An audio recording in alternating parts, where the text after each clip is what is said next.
up, guys? Justin Minning here, and I've got Katie. and we are here today to talk about Shamrock Showdown 4, and we are going to be going over the rules for the show and giving you guys what we can wear for the events, what we can't wear for the events, the rules, and little tidbits about the show. This show is coming up on March 16th, so we're about 6 weeks out right now. So by the time we get this posted, it'll probably be closer to about 5 weeks. And just hope you guys watch this, go over this, help you with your training as you go, and what you can do and what you can't do. Yeah. All right, event number 1 at the Shamrock Showdown 4 is the max deadlift, the one that everybody is most excited about to do. Now, we have state records on the line with myself and Katie judging, and we also have Steve Barkley coming out, who is going to be judging the national records for this event. All right, this is a max. We're running this Wessel's rules. If you don't know what that means, please learn how. Go figure out what it is. But real quick, it is 3 attempts in total. Now, if you miss one, you are done. You are out. If you miss your second attempt, you do not get your third pull. Okay.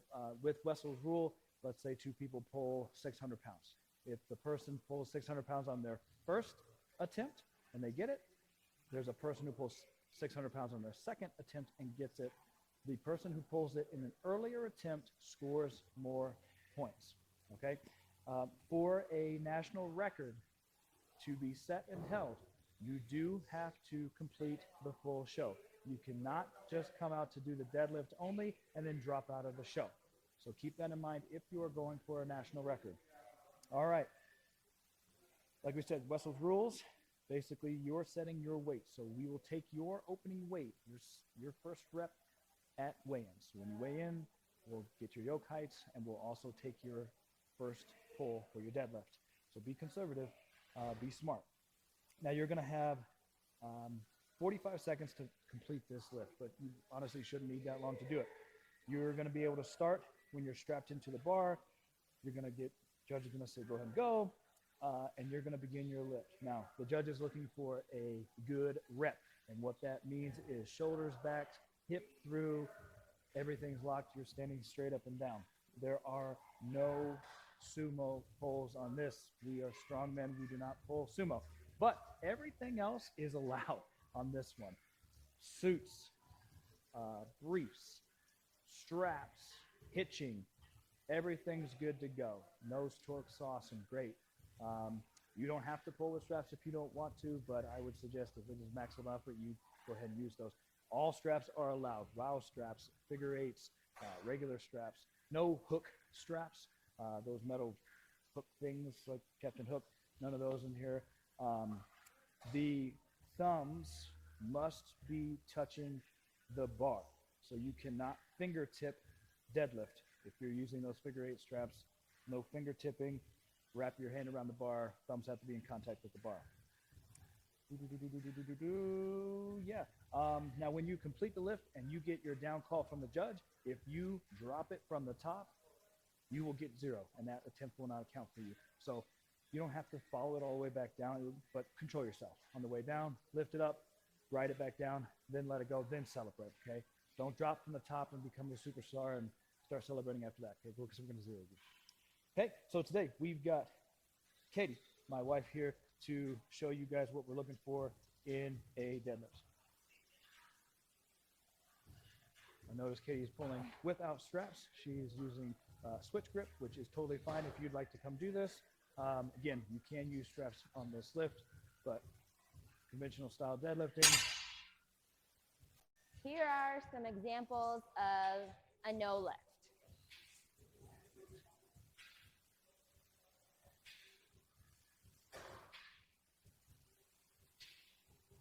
This is a no lift.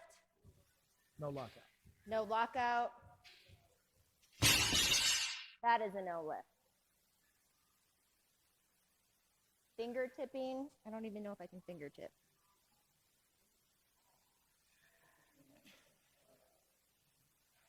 This is no lift. When your thumbs are not touching the bar, when you're just using your straps, this is a no lift.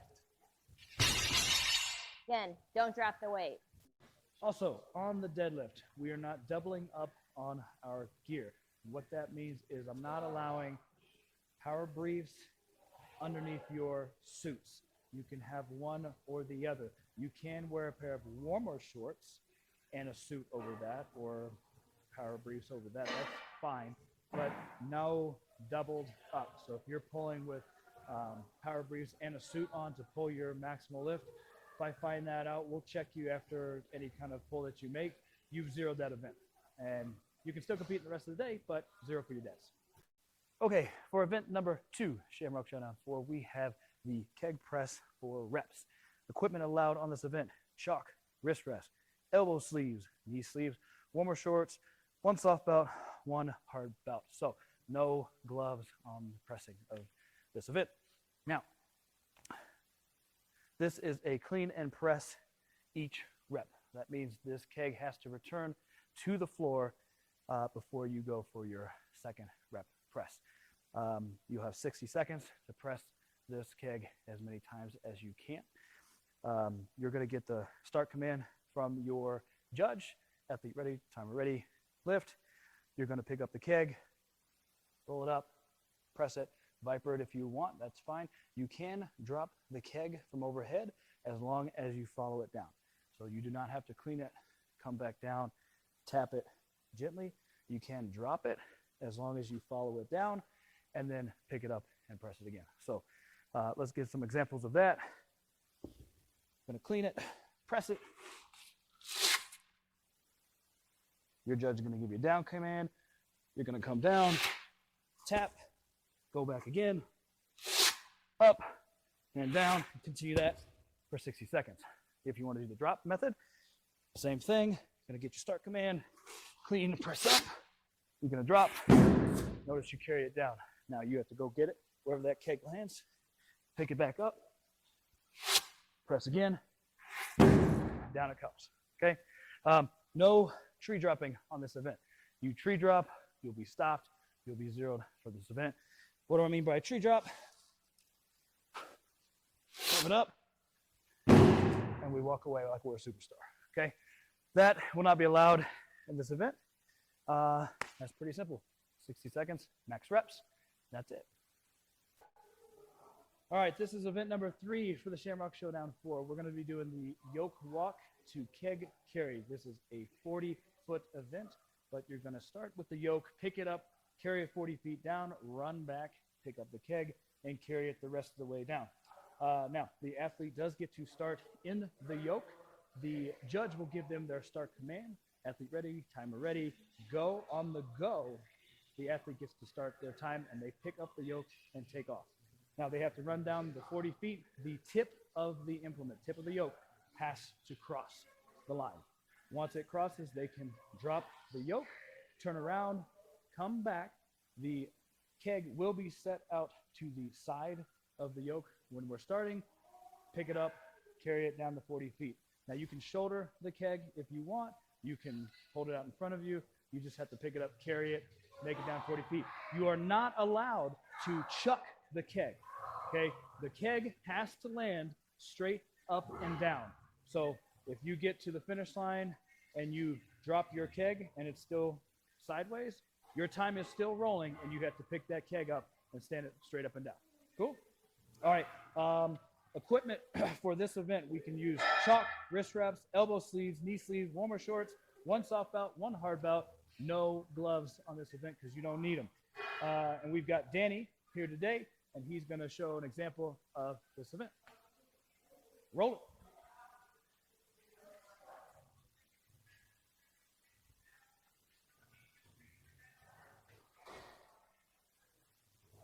Good. Good. Good. Good. Come on. Nice. Turn and burn. Let's go. Come on.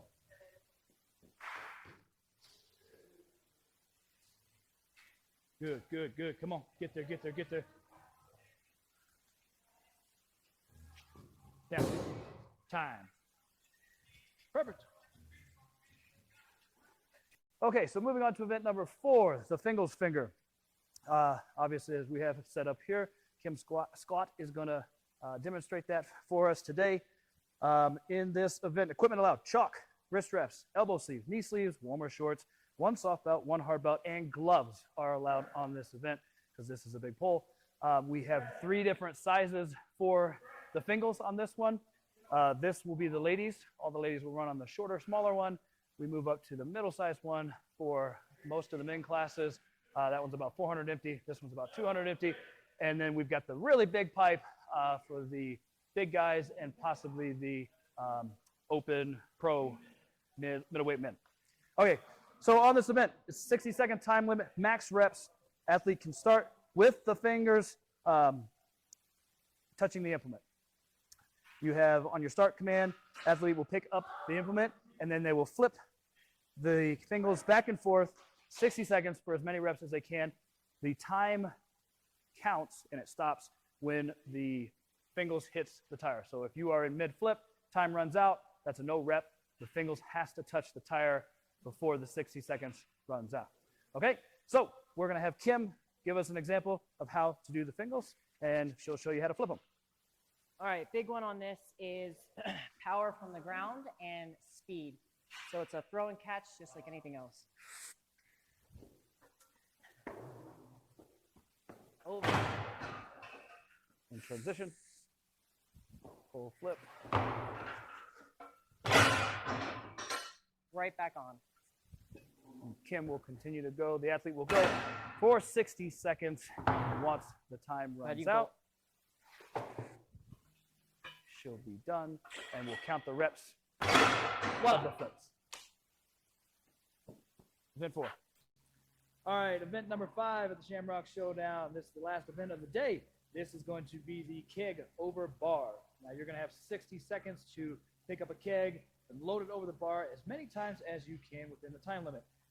The women will be set at 48 inches, the men at 52, so pretty standard in our sport. You will have a catcher getting your keg and feeding it back to you.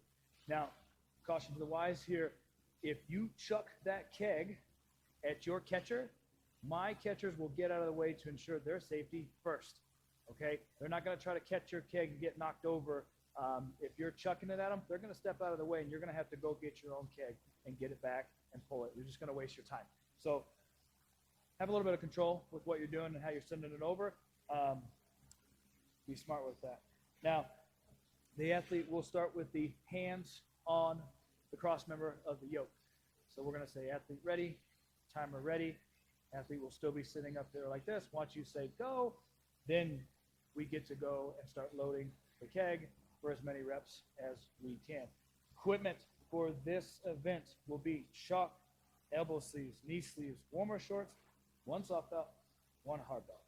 Okay? All right. We're going to have Katie demonstrate for you guys the keg load. And Caesar is going to be the catcher. All right, so Katie's got her hands up on the cross member to start. We're going to say athlete ready, timer ready, lift. Katie's going to pick that keg up, load it. Caesar's going to feed it back.